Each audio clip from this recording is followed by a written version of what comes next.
Dear students, welcome to Study and Learn Academy.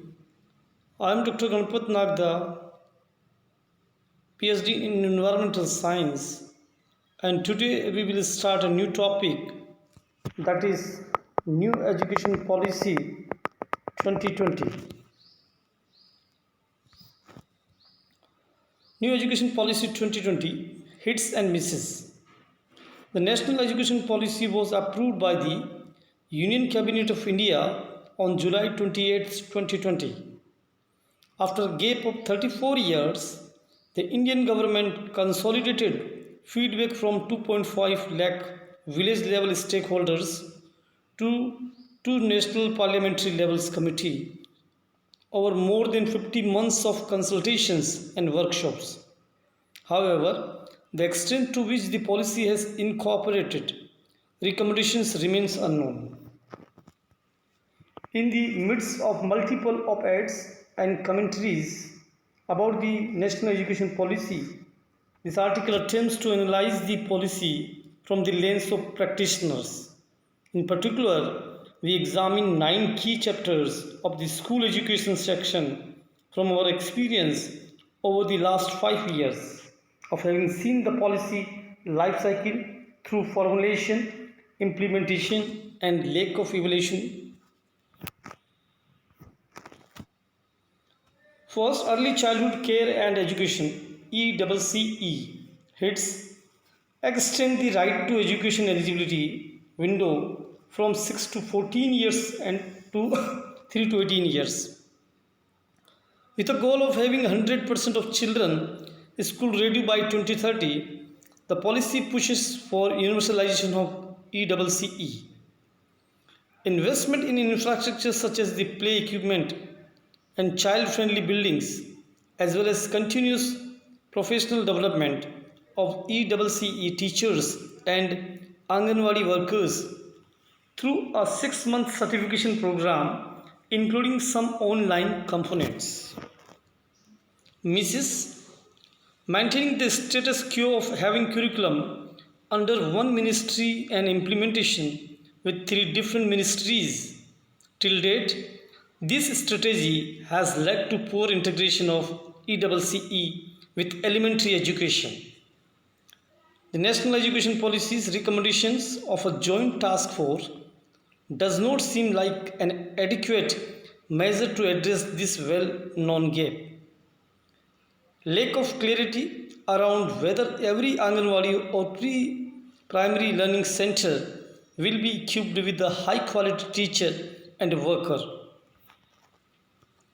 Fundamental Literacy and Numeracy FLN hits a 3-month preparatory course for students, access to digital content through energized textbooks. Student-led peer learning and community tutoring are recommended as some of the means to achieve 100% fundamental level learning by 2025. Teacher vacancies to be filled in a time-bound manner with a priority to disadvantaged areas and sections of the society. Mrs. No definition of what a basic text is against which literacy will be measured. Our national book promotion policy is mentioned. However, more than a policy on books, it is important to prioritize access to relevant age appropriate reading materials across different languages for students, which is already an ongoing focus of government programs such as Somagra Shiksha. Unintended consequences. An exclusive focus on foundational learning might take away from students being able to master grade level learning outcomes. Further, the impetus to children who are considered gifted and or those who are high performers might be restricted as a result. Universal access to education at all levels. It's a commitment to achieve 100% gross enrollment ratio across all levels by 2030.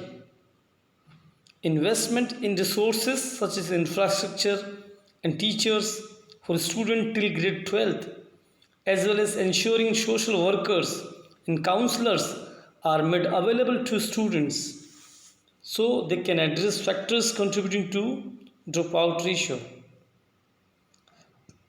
Rigorous tracking of 100% of children through a technology-based platform to ensure no one is left behind.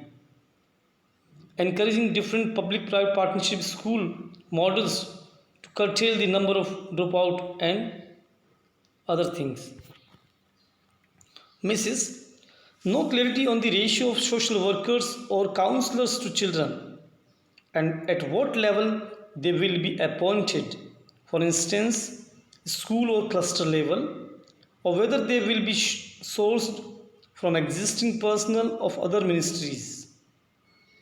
No clear mentions of legal violations, including child marriage and child labor, which contribute to school dropouts. No clarity about the social and professional value of the open learning courses made available to children who are unable to access schooling.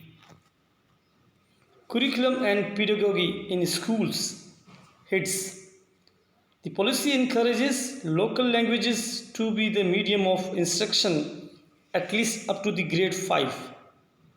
Promotes bilingual education and textbooks for learning, as well as multiple languages at middle and secondary levels.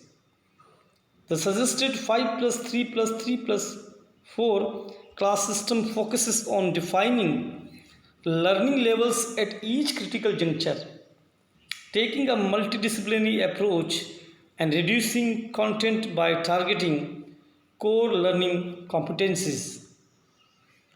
New age subjects such as coding and computational thinking introduced at a middle level school.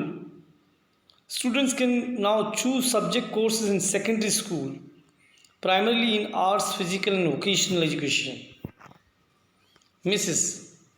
There is no definitive decisions or guidelines around the language of instruction. For example, the policy says to use local language wherever possible, which leaves a lot of room for the status quo, which is the existing three language formula, to continue, especially in the case of the high performing government run school systems such as Kendriya Vidyalayas. The policy includes a seemingly exhaustive list of pedagogy, values, skills, and methods, which are all good to have. Many of these are already present in the National Curriculum Frameworks of 2005, and there are challenges that have been documented in translating them into teacher practices or students' behaviors. The issue of children's mother tongue and home language being different from the local language used for instruction in schools, especially in the case of migrant and Adivasi families, has not been addressed. The policy asks educators to integrate Indian knowledge systems covering subjects like yoga, Indian philosophy, and Adivasi or indigenous ways of learning in the syllabus. However, upskilling education who presently struggle even to teach the basic syllabus to integrate these complex ideas in a secular and inclusive manner is definitely a challenge. Unintended consequences. National textbooks which have been proposed could be interpreted as an effort to over-centralize education. Teachers could become confused about prescribed classroom practices due to the lengthy list of approaches that have been listed.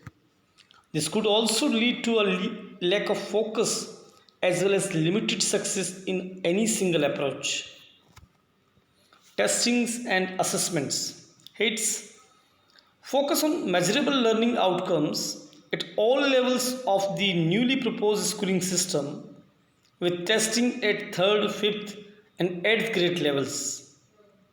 Promoting formative assessments, those that are conducted on an ongoing basis, covering smaller portions of the syllabus. peer assessment, and holistic progress reports to measure the ongoing academic progress of the children. Students are to be incorporated in the 10th and 12th grade board exams. The policy suggests doing so by offering freedom of subject choice, allowing best of two attempts and choice of difficulty, standard and higher level. Mrs. The policy suggests formation of two new agencies, PARAC and NTA, Performance Assessment Review Analysis of Knowledge for Holistic Development and National Testing Agency, respectively. These new agencies could lead to over-centralization and potentially over-testing of children at national and state levels. Overlap between importance given to 12th Standard Board as well as common university entrance examinations after 12th Standard. Funding linked to performance of state may actually result in low income and low performing states being strapped for central funding in the future, leading to further stratification. The policy suggests the development of a holistic progress report card for students and parents that can be assessed through an AI-based software for periodically tracking their growth. However, it does not clarify how the existing glaring digital divide will be bridged. The policy language mentions the focus on gifted students to increase admission into IITs and NITs via promoting Olympiads and other competitive testing. Families cannot afford preparation and exam fees for Olympiads. And if premier institutes include them in their admissions criteria as suggested by the policy, it would deepen existing social inequities in higher education. Unintended consequences: high stakes testing culture with schools required to publicly list student scores on multiple state and national assessments will pressurizing children to perform, negating the intended effect of reducing coaching culture, which was a problem highlighted in the policy in the first place. Teachers and schools will start teaching for the test, completely leaving aside the holistic learning objectives envisioned in the curriculum section. Teachers and teacher education. HITS. The policy proposes the minimum teacher education degree requirement to change from the current 2-year DEI or BA degree for a 4-year BA degree under this program by 2030. Excessive teacher transfers to be halted, in principle, leading to better continuity with the students as also provision for local residents. Policy strongly suggests promotion based on merit rather than on seniority and teaching level. There are also options for vertical mobility of teachers where high performing teachers can be promoted to work at a district or state level. Promotion of blended learning teacher training programs, MOOC for CPD teachers and school principals with at least 50 hours of CPD mandated per year. Missed opportunity to improve effectiveness of in-service teacher training by linking it to credits aligned with seniority. A global best practice is to have credits allocated to successful completion of each teacher training program, where the accumulation of credits within a 10-year period can be linked to qualification for increments and or form the basis of some weightage for promotions. There is ongoing commitment to improving support for special education. The policy talks about a setup course for current special educators, but that's not adequate unless the number of special educators are increased in appropriate ratio with the students. So this is all about the today's lecture. Thank you very much. Goodbye.